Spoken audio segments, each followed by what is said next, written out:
How were the Mercury 7 astronauts selected? Imagine a time when space was the final frontier and America was eager to send humans beyond Earth's atmosphere. The story of how the first American astronauts were chosen is a fascinating chapter in space history.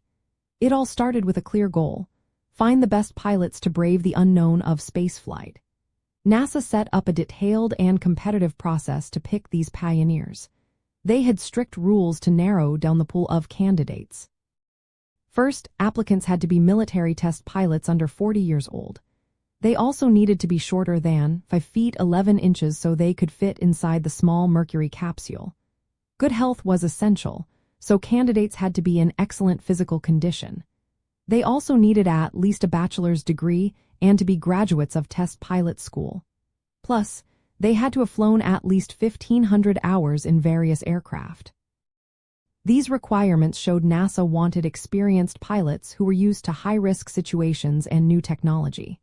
The initial list of candidates came from military records, which identified over 500 potential applicants. From this group, about 110 met the basic qualifications. NASA then invited these candidates to participate in further evaluations.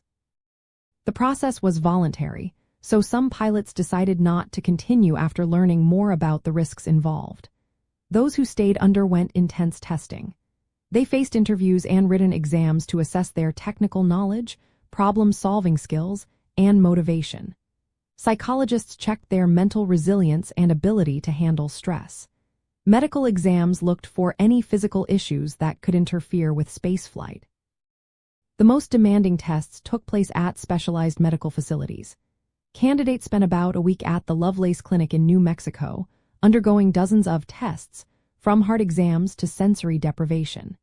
After that, they moved to Wright-Patterson Air Force Base in Ohio for more challenging tests. These included exposure to high G-forces in centrifuges and low-pressure environments in altitude chambers. The goal was to simulate the stresses of space travel. Throughout this process, candidates were observed not just for physical health but also for their calmness, problem-solving skills, and ability to work under pressure. The selection committee carefully reviewed all the data, considering education, combat experience, and performance in tests. In April 1959, the final 7 were announced. These brave men became known as the Mercury 7. They were Scott Carpenter, Gordon Cooper, John Glenn, Gus Grissom, Wally Schirra, Alan Shepard, and Deke Slayton. Their selection marked the beginning of formal astronaut training in the United States. It also set the standards for how astronauts are chosen and prepared even today. The process showed that success in space depends on physical fitness, mental toughness, and the ability to adapt to the unknown. These first American astronauts were not just pilots. They were pioneers ready to face the challenges of early space exploration. Their selection process laid the foundation for all future space missions and inspired generations to reach for the stars.